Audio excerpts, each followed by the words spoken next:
Halo Info Bankers, bertemu lagi dengan saya Octavian Wahyu dalam program The Leaders. Kali ini kita akan berbincang dengan salah seorang bankir senior yang juga CEO Citibank Indonesia, yaitu Bapak Bathara Sianturi.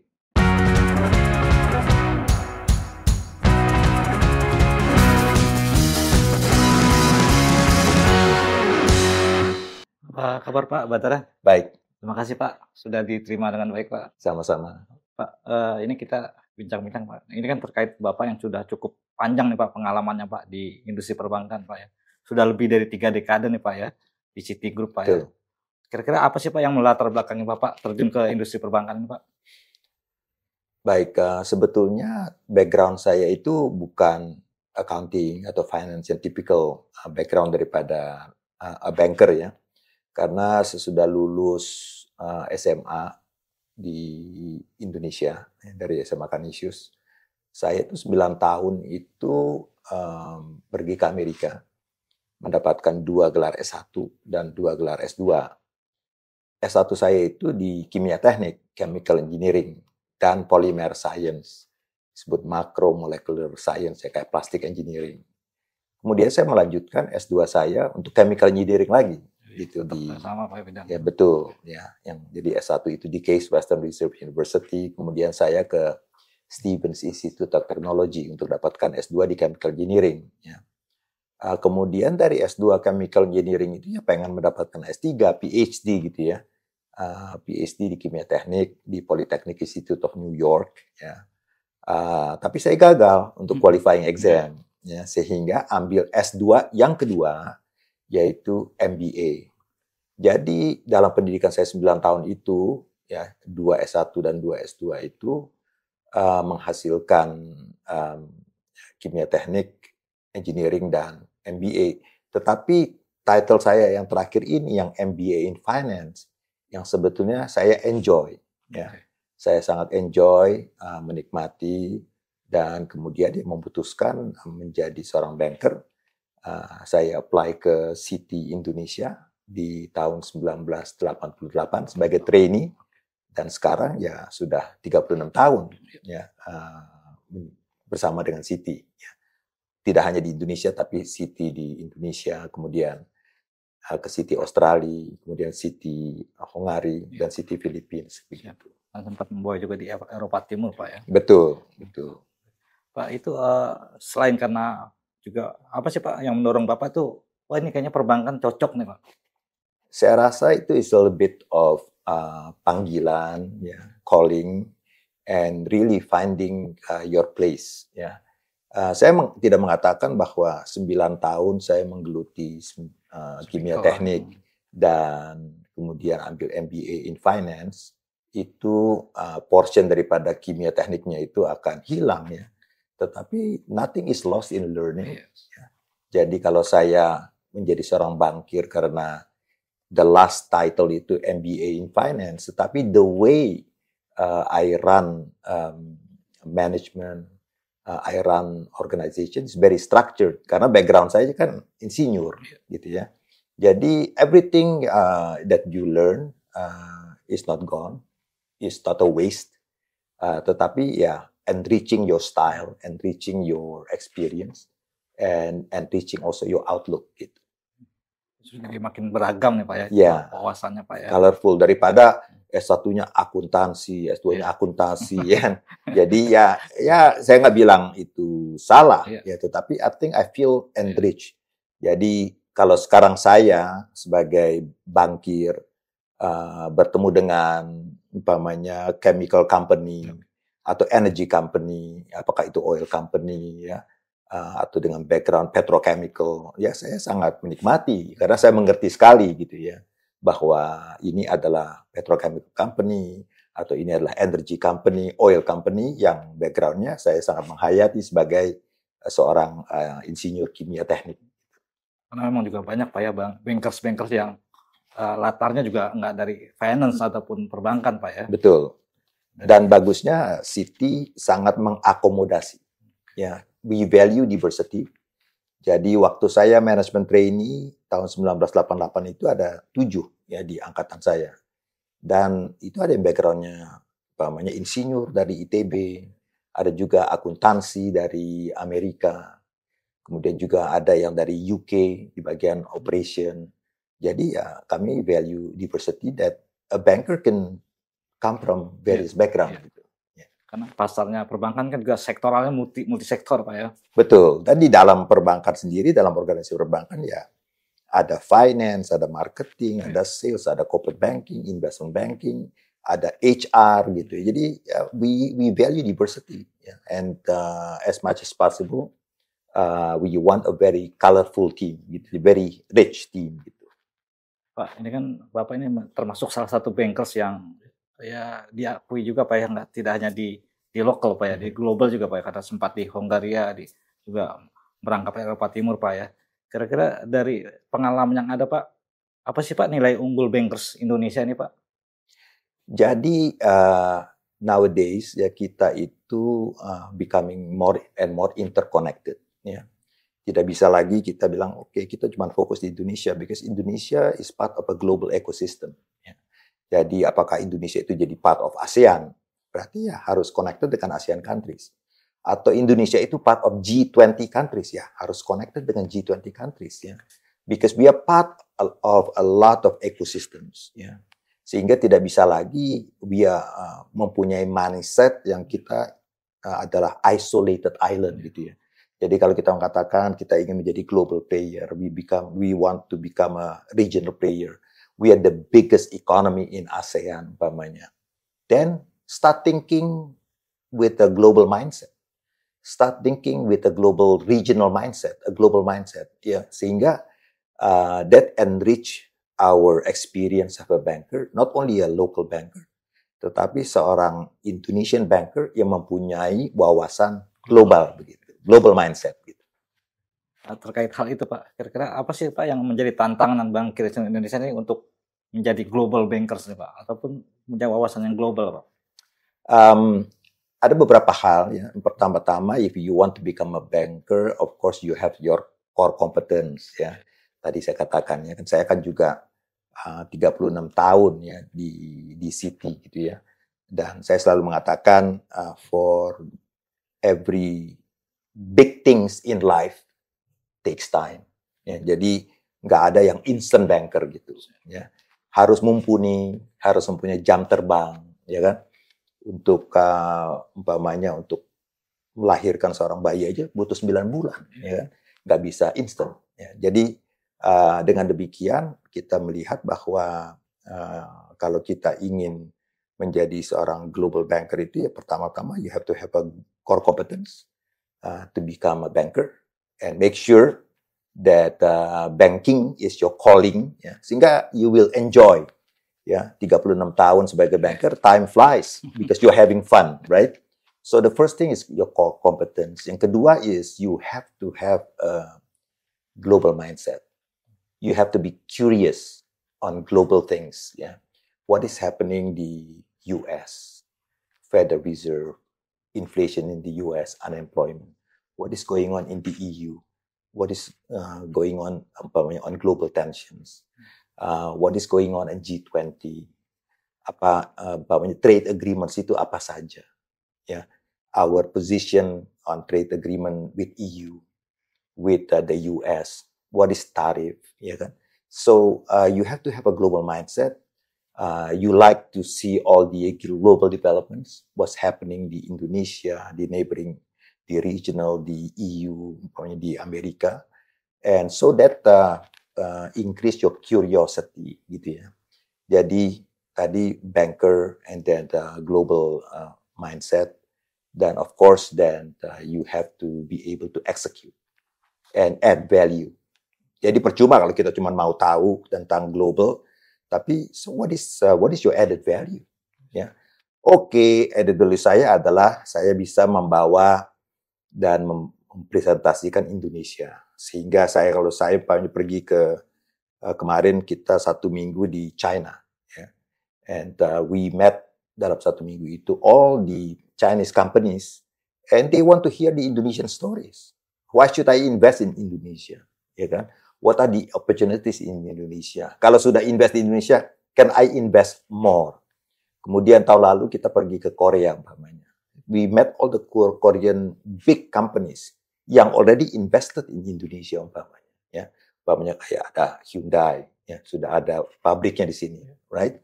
Then we met them and they are very curious. Can we do more? Ya kan? Udah ada Hyundai Mobis dan lain-lain. Ya. Sehingga those who haven't invested will invest. Those who have invested will invest more. Gitu. Dan our role as a global banker is to really present the globality. Kenapa bisa kita convince, umpamanya lebih gampang ya mengconvince Chinese company? Because we have Citibank China as our partner. Kenapa juga dengan Korea? Because we have Citibank Korea there.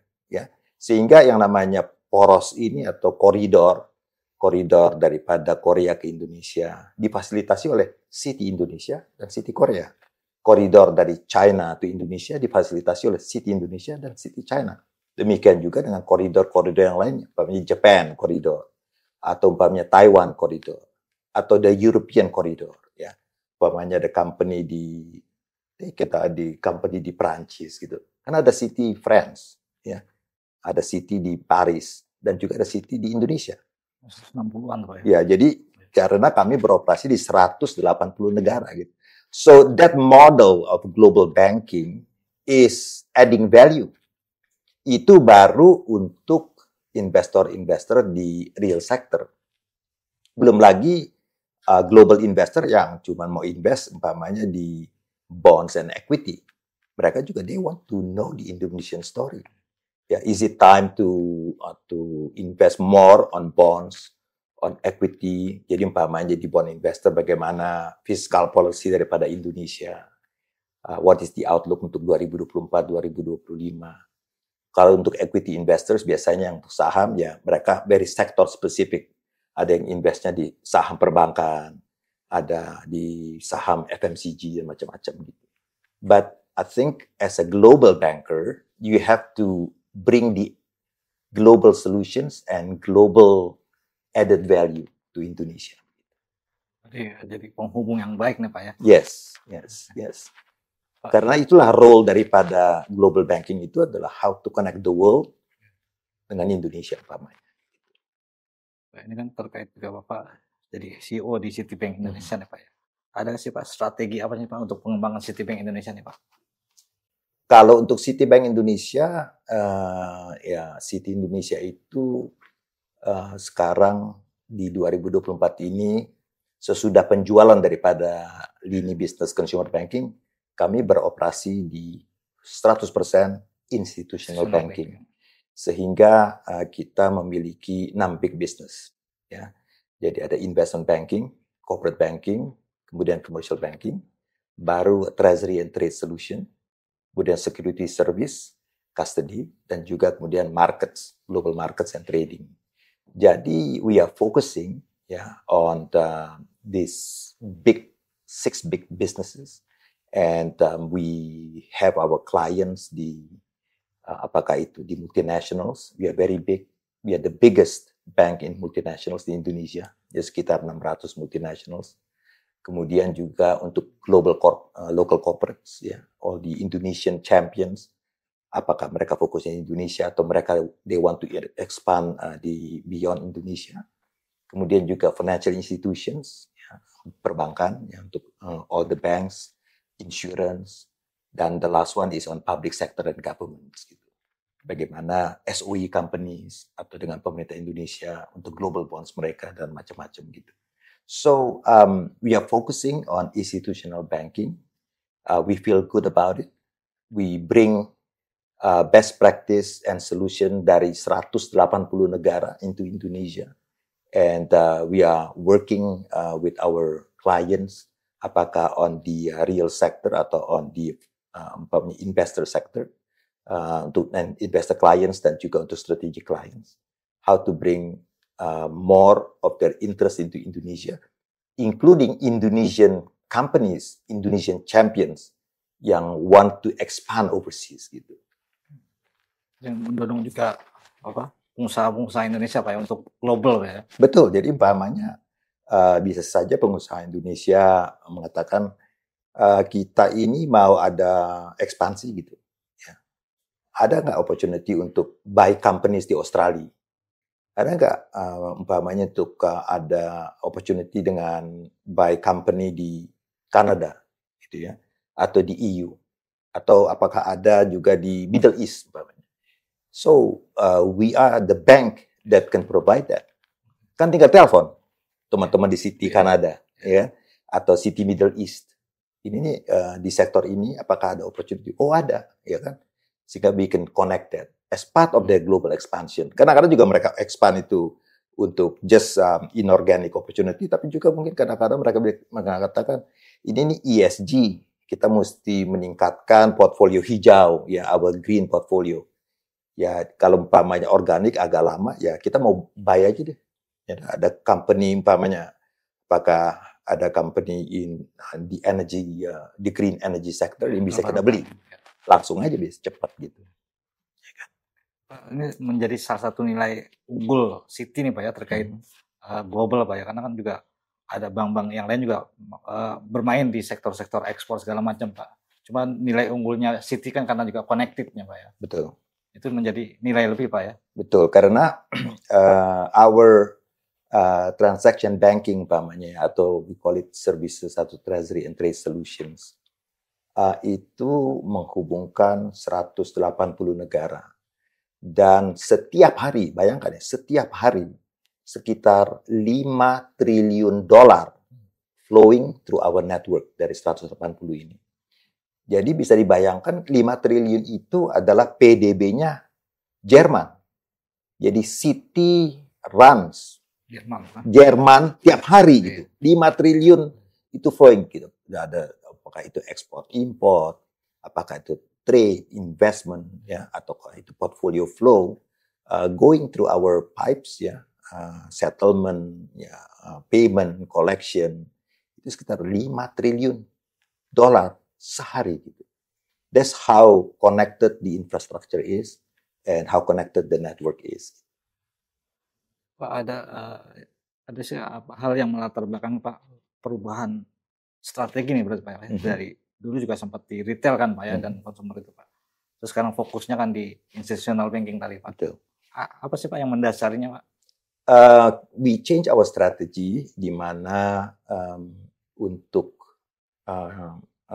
retail banking itu atau consumer banking itu hanya ada di home country, yaitu the US, dan a few financial hubs seperti Singapura, Hong Kong, London, ya, Middle East gitu ya. Karena begini, we feel Citi that our core competence, ya, di luar Amerika, ya, adalah in institutional banking, ya. Dan kita melihat bahwa consumer banking atau retail banking itu biasanya besarnya cuma di home country, ya. Jadi beda dengan institutional banking. Institutional banking is a very global network, global banking, bonds, equities, fixed income, ya kan, syndicated loans, ya. Jadi untuk itu Citi decided bahwa di luar Amerika, ya, itu hanya fokusnya adalah institutional banking. Di Amerika ya institutional banking plus consumer banking gitu, home country. Dari Citi tadi kan ada 6 bisnis Pak yang jadi fokus saat ini Pak ya. Dari 6 itu Pak, mana yang paling dominan? Semuanya is quite interconnected gitu ya. Karena umpamanya investment banking, corporate banking, commercial banking itu represent the client side, ya. Sementara yang namanya treasury trade solution, custody atau security service, and markets represent the product side. Produk butuh klien, klien butuh produk gitu. Jadi it's very interconnected, and we feel that this is the whole power, you know, of the network yang kita ingin present kepada klien kita. Jadi one stop-nya di situ Pak ya. Di situ, ya. Pak, ini kan juga terkait dengan perkembangan dinamika global Pak ya, entah di ekonomi, entah di politik Pak ya. Kira-kira tantangan ke depan apa sih nih Pak saat ini dan ke depan Pak? Well, we see how the world evolve, ya, dan the change is very very rapid, ya. Kalau kita melihat apakah itu digitization, kemudian sekarang kita sebagai natural resources country, ya, kita mempunyai begitu banyak natural resources, dan we are quite gonna be a big player in the electric vehicle ecosystem, baik itu EV-nya atau EV battery, ya. Dan kemudian masih banyak natural resources yang mungkin 21 commodities gitu ya di Indonesia yang sudah diumumkan oleh pemerintah. So apakah itu digitization opportunity? Kita 270 juta dan terdiri dari 17.000. You need to connect 17.000 island. We are an archipelago country, unlike some other countries yang fully landed, ya. Dan kemudian juga yang namanya tadi ya EV ecosystem is a big opportunity for Indonesia. Dan kemudian yang ketiga ya kita melihat juga ESG, ya, green, ya, energy transition. So kalau kita melihat dari digitization story, kemudian kita pergi ke EV ecosystem, natural resources, downstreaming, ya, hilirisasi, dan kemudian bagaimana kita menuju energy transition ini, ya. We feel very bullish about Indonesia, and we feel that the opportunities are there. Nah, cuman opportunities itu harus didukung dengan SDM yang baik, ya. Sehingga City ya biasa disebut sebagai universitas bankir lah, ya, the University of Bankers. So we want to ensure bahwa all the bankers yang be part of the City Global Network fully trained. Saya sendiri 36 tahun di City, ya, 8 tahun di Eropa Timur, 2 tahun di Australia, 2 tahun lagi di Philippines. Sehingga 12 tahun dari 36 tahun itu ada di luar Indonesia, tapi di City Network begitu. And we want to give that opportunity to our bankers sehingga SDM tersebut when they come back they become a more broad-minded, global mindset bankers. Dan pada waktunya kalau mereka udah bosan di City, ya, mereka akan pergi ke bank lain, menjadi take bigger jobs, atau pergi ke pemerintahan, atau pergi ke swasta. But that is the contribution kepada SDM Indonesia. Ya. Jadi kalau kadang-kadang kita katakan bahwa penting sekali 2030 itu adalah the age of the SDM itu harus bonus demografi itu, ya. But bonus demografi must be accompanied with good jobs and good opportunities. Ya, sehingga kita mencapai memberikan SDM yang handal gitu untuk Indonesia. Ya. Bisa jadi terbalik, Pak, ya. Berkah jadi susah, Pak, ya. Yeah. Karena kan banyak tenaga muda, Pak, ya, Gen Z sama segala macam, Pak, ya. Ketika secara pendidikan ataupun peluang kerja juga terbatas, Pak, ya. Itu Betul. juga akan jadi krusial, Pak, ya. Betul. Selain ekonomi, Pak, misalkan gini kan juga terkait bicara tadi digitalisasi, Pak, ya. Juga kan ada isu, Pak, ya, ketika gimana kesiapan infrastruktur kita, gimana kesiapan keamanan kita, Pak, ya. Kira-kira itu menjadi PR ke depan yang besar, Pak, ya. Ya, jadi kalau sama dengan semua bisnis ya namanya digitalisasi itu ya front end, middle office dan back office-nya ya harus secure, ya. I think security is the most important, ya. Once you lose security, then you lose the trust. Sama dengan perbankan, ya. Once the bank is not trustworthy, then the customer will move to another bank. Ya.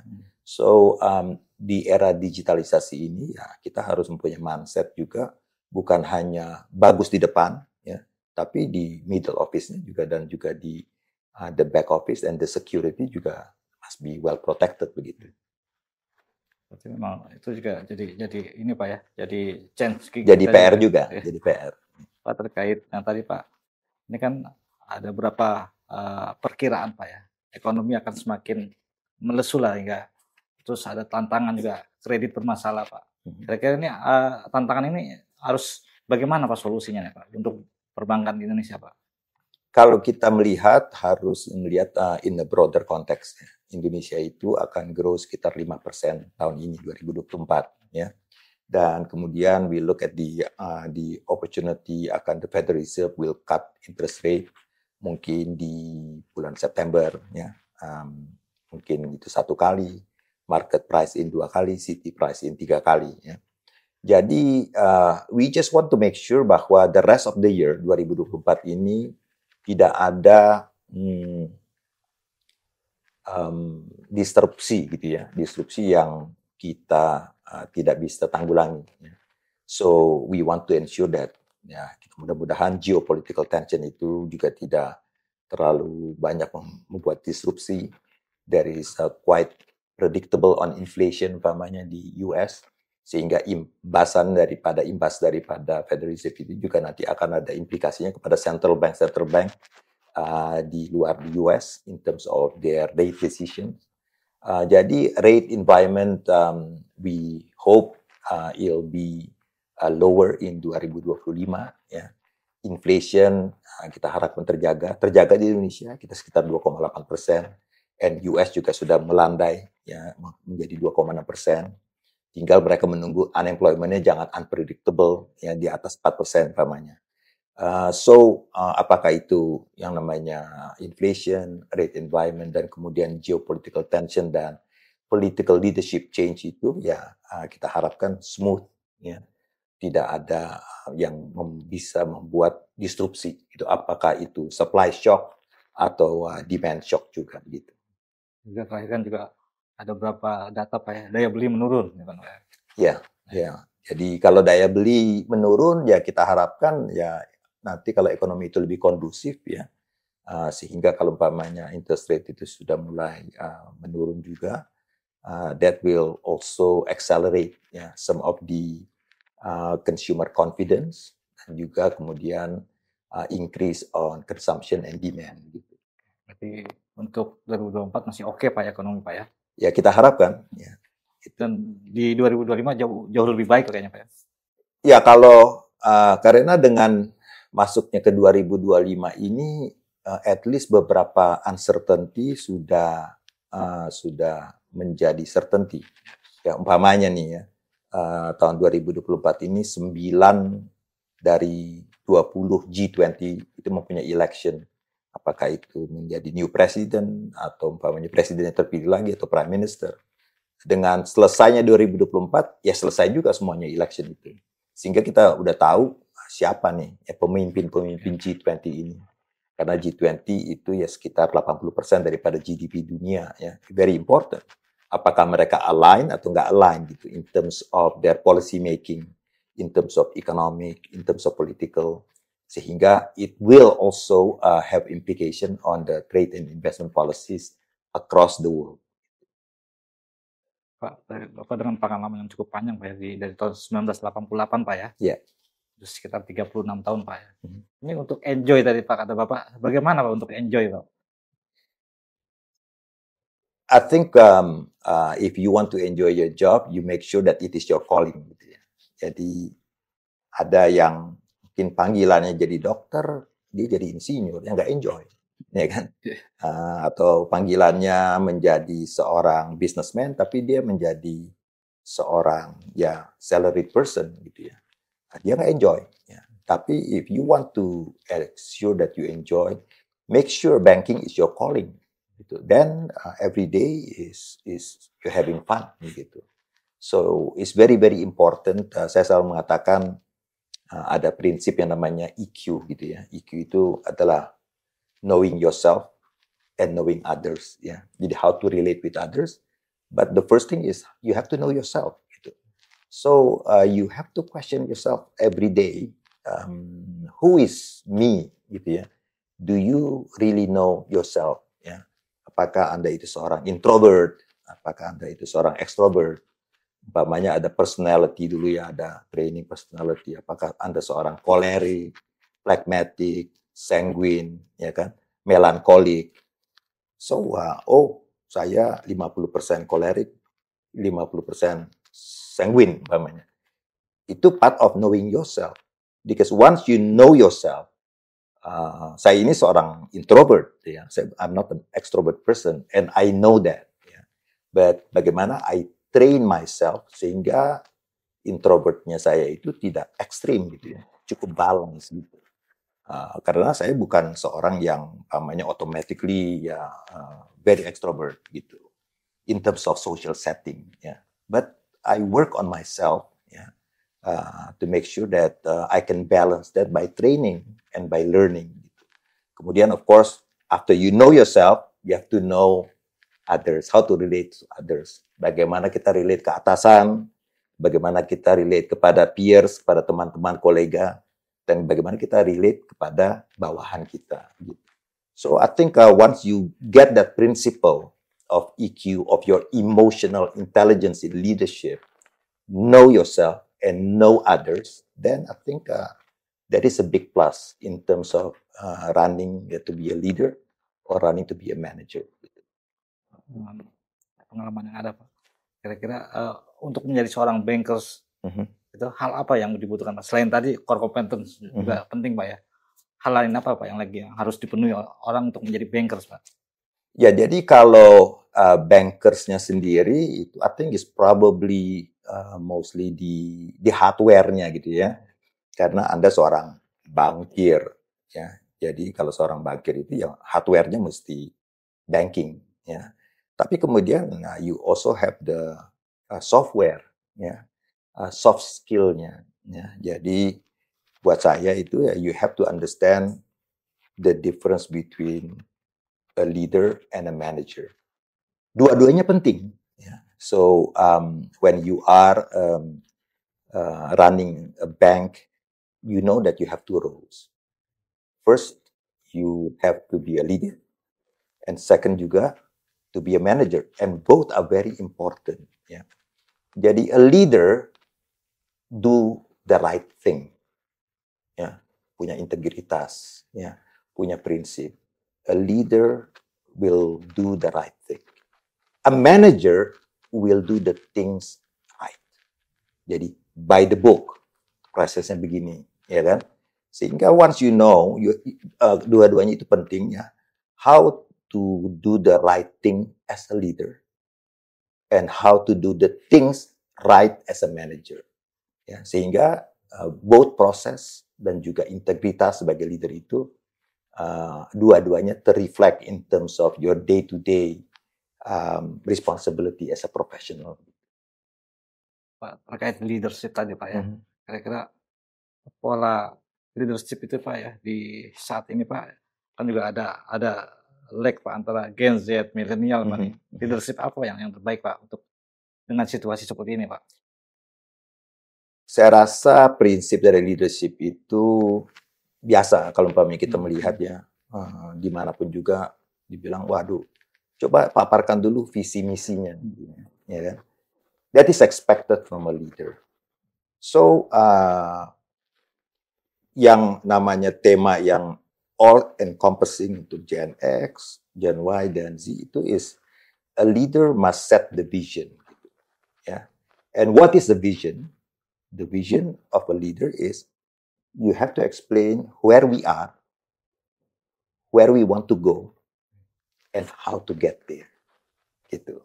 Jadi kalau misalnya where we are itu kita bilang kita di Jakarta, where we want to go kita mau ke Bandung. Bagaimana caranya dari Jakarta ke Bandung? Apakah kita itu jalan kaki? Apakah itu kita naik bus? Apa kita naik sepeda? Ya. Jadi kita mesti tunjukkan gitu, bukan hanya the what dari sini mau ke sini, tapi the how. Ya. Jadi you listen, kemudian you give a vision, kemudian yang terakhir you enable. Ya, you enable them. A leader must enable the team. Karena tidak bisa kerja sendiri. Ya, saya mempunyai satu prinsip yang mengatakan we love superstars, but we prefer a winning team. Ya, nggak apa-apa kalau kita punya banyak superstar. Tetapi kalau superstarnya banyak, tapi timnya nggak pernah menang-menang kan repot. Ya. Seperti tim sepak bolanya Inggris. Ya. Dari tahun 1966 mereka jadi juara dunia. Sampai sekarang nggak pernah lagi jadi juara dunia. Kalah sama Brazil yang sudah 5 kali, Jerman 4 kali, Italia 4 kali, ya kan? Jadi, it's great to have superstar, tetapi we prefer a winning team.